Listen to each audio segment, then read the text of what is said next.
billah. On sait toutes et tous que pour accéder au paradis, il faut utiliser une voie. Cette voie n'est autre que la voie du Coran et de la Sunna. Al-Qur'an, le Coran, parole d'Allah subhanahu wa ta'ala, on connaît toutes et tous.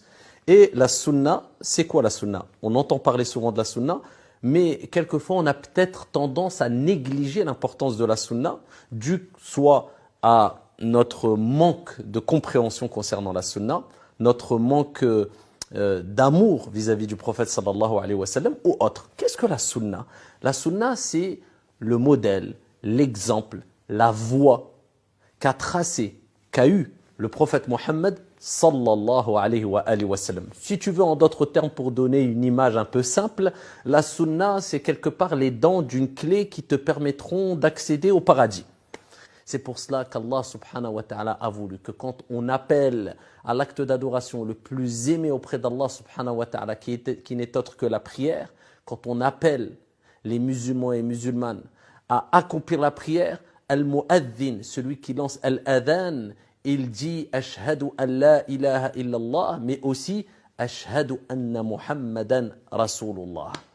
J'atteste qu'il n'y a de divinité digne d'être adorée qu'Allah et que Mohammed est son messager. J'atteste que Mohammed est son messager. L'un ne va pas sans l'autre. Si tu aimes Allah sans aimer le prophète sallallahu alayhi wa sallam, ta compréhension de la religion, ton amour vis-à-vis d'Allah azza wa jal est incomplet. Si tu prétends aimer le prophète sallallahu alayhi wa sallam alors que tu n'aimes pas ton Seigneur et tu n'obéis pas à ton Seigneur tabaraka wa ta'ala, eh bien il en va de même. Ta compréhension de la religion, eh bien elle est diminuée. On aime Allah et on aime son messager. On adore Allah avant tout, ensuite on aime son prophète Mohammed sallallahu alayhi wa sallam. Et pourquoi pas? Écoute bien et suis avec moi et prends ces quelques arguments, incha'Allah, qui, je l'espère, te convaincront ici de t'accrocher fermement à la sunna du prophète alayhi salatu wa sallam, bien sûr si ce n'est pas déjà le cas. Allah subhanahu wa ta'ala il nous dit dans le Coran al-Karim « Man yuti'ir rasoul faqad ata'a Allah » Il nous rappelle, si tu prétends obéir à Allah, obéis au prophète. Puisque certains disent, on n'obéit qu'à Dieu, on n'a pas besoin d'obéir au prophète, alayhi salatu wa sallam. Bah Dieu, Allah subhanahu wa ta'ala, dans son Coran, eh bien dans le Coran, il te dit, celui qui obéit au messager d'Allah, au prophète Mohammed sallallahu alayhi wa sallam, il aura obéi à qui? À Allah. Donc quand tu obéis au prophète, en fin de compte, tu obéis à Allah. Pourquoi? Parce qu'Allah dit dans le Coran, dans un autre verset coranique, وَمَا يَنْطِقُ عَنِ الْهَوَى إِنْ هُوَ إِلَّا وَحْيٌ يُوحَى. Il ne parle pas poussé par sa passion, mais ce n'est qu'une révélation émanant de son Seigneur. C'est-à-dire quand le prophète alayhi salatu wassalam, nous dit de faire ceci ou cela dans la religion, c'est pas lui qui l'a inventé, c'est pas lui qui a inventé une règle, c'est pas lui qui a inventé cet acte d'adoration. Non, il parle avec révélation. C'est Dieu qui lui a inspiré, qui lui a révélé, qui lui a transmis ce qu'il t'a transmis. Donc quand tu obéis au prophète, tu obéis à Allah subhanahu wa ta'ala. De plus, celui qui prétend vouloir aimer Allah sans aimer le prophète alayhi salatu wassalam, Allah lui-même lui rappelle dans le Coran qu'il s'égare complètement. Et Allah nous dit dans le Coran al-Karim de manière très claire, قُلْ إِن كُنْتُمْ تُحِبُّونَ اللَّهِ. Dis, si vous aimez vraiment Allah, فَاتَّبِعُونِ, c'est-à-dire suivez qui? Suivez-moi, suivez le prophète alayhi salatu wassalam, يُحْبِبْكُمُ اللَّهِ وَيَغْفِرْ لَكُمْ. Et ensuite Allah vous pardonnera. On ne peut être plus clair. Allah subhanahu wa ta'ala nous dit, si vous aimez vraiment Allah subhanahu wa ta'ala, suivez le prophète alayhi salatu wassalam, ensuite Allah vous aimera et vous pardonnera vos péchés. Donc l'amour d'Allah passe par l'amour du prophète Mohammed alayhi afdalus salatu wa askat taslim. Allah nous dit dans le Coran, وَمَا أَتَاكُمُ الرَّسُولُ فَخُذُوهُ. Ce que le prophète vous a donné, prenez-le. C'est Allah qui le dit. Est-ce qu'il y a une quelconque ambiguïté dans cela? وَمَا أَتَاكُمُ الرَّسُولُ فَخُذُوهُ وَمَا نَهَاكُمْ عَنْهُ فَانْتَهُوا. Et ce que le prophète vous a interdit, délaissez-le. Pourquoi? Parce qu'Allah, comme on a dit précédemment, nous rappelle que ce que le prophète transmet vient d'Allah. Pourquoi alors le prophète nous le dit? Pourquoi Allah Azza wa Jal a choisi le prophète alayhi salatu wassalam? Parce que Allah a voulu qu'il y ait des messagers parmi les êtres humains qui puissent avoir un dialogue compréhensible par toutes et à tous. Par toutes et tous. Et Allah subhanahu wa ta'ala, il crée et il choisit. Il a créé des êtres humains et parmi les êtres humains, il a choisi les meilleurs. Et parmi les meilleurs, c'est Ulul Azm, les doués de détermination ou de fermeté. C'est les meilleurs. C'est les prophètes et envoyés qu'Allah Azza wa Jalla a choisi parmi eux. Noé alayhi salam. Il y a Ibrahim alayhi salam. Il y a Moussa alayhi salam. Moïse. Il y a Isa alayhi salam. Jésus. Et le dernier, c'est Muhammad alayhi salatu wa salam, le prophète. Et parmi ces 5, Allah a choisi les meilleurs. C'est qui? Ibrahim alayhi salam et le prophète Muhammad alayhi salatu wa salam. Et parmi ces deux, il a choisi le meilleur. C'est qui? Muhammadur Rasulullah, le messager d'Allah sallallahu alayhi wa sallam. Donc Allah n'a pas choisi le prophète par hasard. C'est parce que c'est le meilleur. L'homme au cœur le plus pur. Plus que cela, comment ne pas aimer le prophète alayhi salatu wa salam? Lui obéir et suivre son chemin, alors que le prophète alayhi salatu wa salam, tu n'étais même pas vivant. Le prophète, lors de son vivant, il pensait à toi et à moi. Le prophète pensait à nous? Naam. Vous savez que le prophète sallallahu alayhi wa sallam a eu une invocation qui aurait pu être exaucée s'il avait demandé quoi que ce soit au moment où il pouvait demander à Allah subhanahu wa ta'ala. Comme tous les prophètes, parce qu'il est rapporté que tous les prophètes ont eu une invocation qui a été exaucée. Allah leur a permis de faire une dua, elle est exaucée. Les prophètes envoyés, ils ont fait des duas, des invocations. Le prophète alayhi salatu wa sallam, il a dit non, moi je ne veux pas faire ma dua maintenant, je la garde pour un autre jour.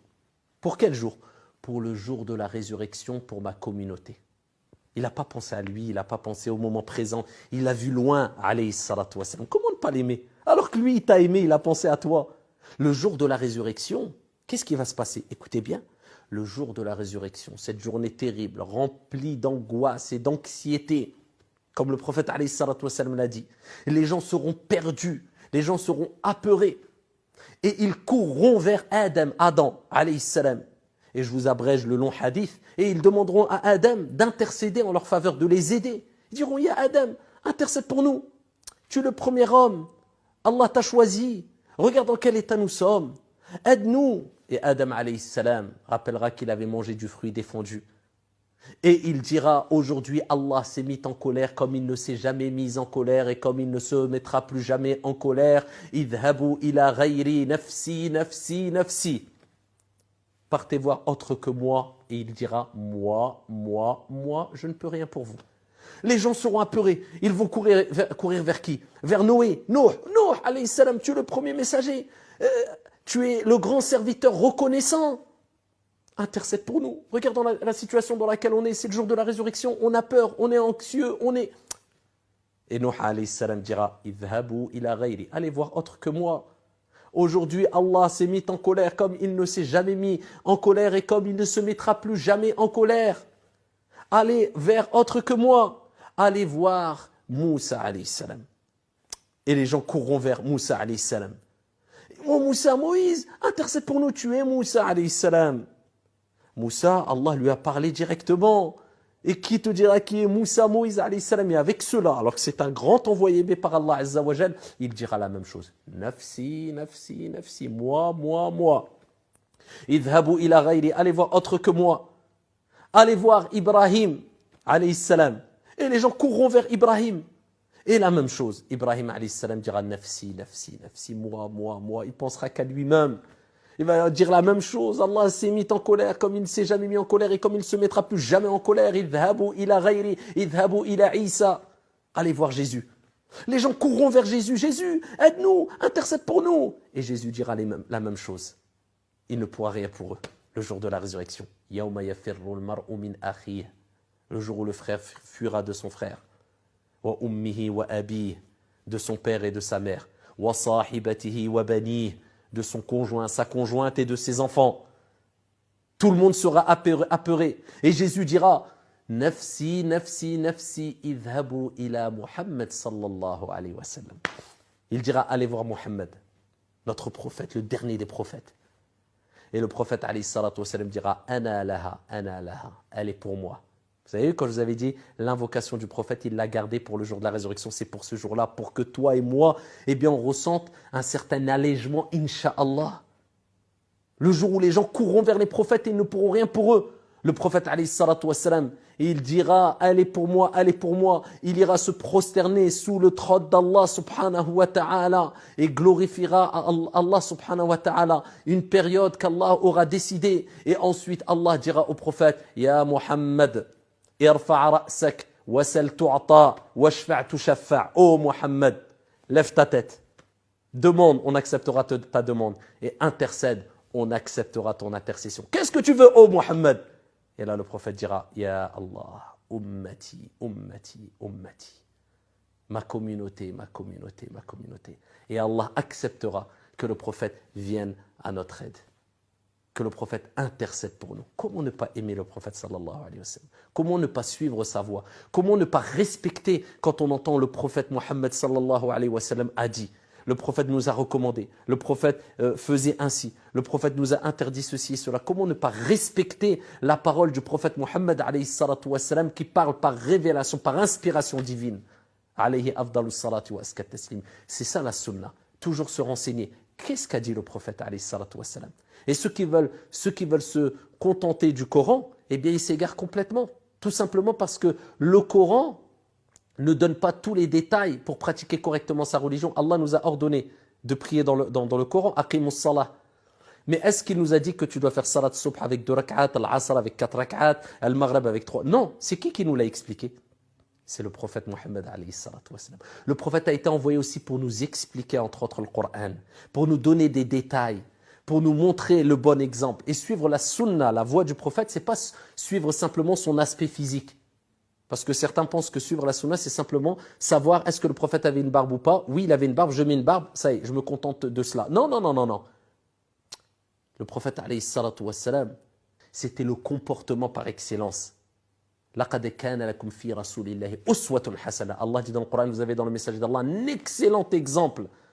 وَإِنَّكَ لَعَلَى خُلُقٍ عَظِيمٍ. Allah fait l'éloge du prophète en disant tu es doté d'un comportement excellent, exemplaire. Le prophète, c'était le bon comportement, la bonne moralité, le visage souriant, l'aide, l'entraide, la douceur, la générosité, la fermeté aussi. C'était quelqu'un de vaillant. C'est ça, c'est la moralité qu'il faut suivre aussi du prophète sallallahu alayhi wa sallam. Et sache que le prophète t'a aimé comme personne ne t'a aimé. Et c'est pour cela qu'il nous est demandé d'aimer le prophète alayhi wa sallam plus que tout autre être humain. Et bien sûr, quand on entend que le prophète nous a dit de faire ceci ou cela, ou on lit des hadiths, on ne doit pas expliquer ou interpréter les hadiths, les récits prophétiques de nous-mêmes. Mais c'est pour cela qu'il y a warathatul anbiya, les héritiers des prophètes, les lumières, les savants musulmans qui nous expliquent qu'est-ce qu'a voulu dire le prophète alayhi salatu wassalam à travers tel texte ou telle parole. Mais dans tous les cas, il faut donner de l'importance au récit prophétique, au hadith, à la parole du prophète Muhammad sallallahu alayhi wa sallam et comprendre que sans suivre le chemin du prophète alayhi salatu wassalam, il n'est pas possible d'accéder au paradis éternel auprès du prophète alayhi salatu wassalam. Et c'est pour cela que le prophète lui-même a dit dans un hadith authentique, Kullu ummati, toute ma communauté rentrera au paradis, sauf illa man abah, sauf celui qui se refuse. Les compagnons ont dit, oh messager d'Allah, mais qui va se refuser de rentrer au paradis de lui-même? Qui va dire, non moi je ne veux pas rentrer au paradis? Et là le prophète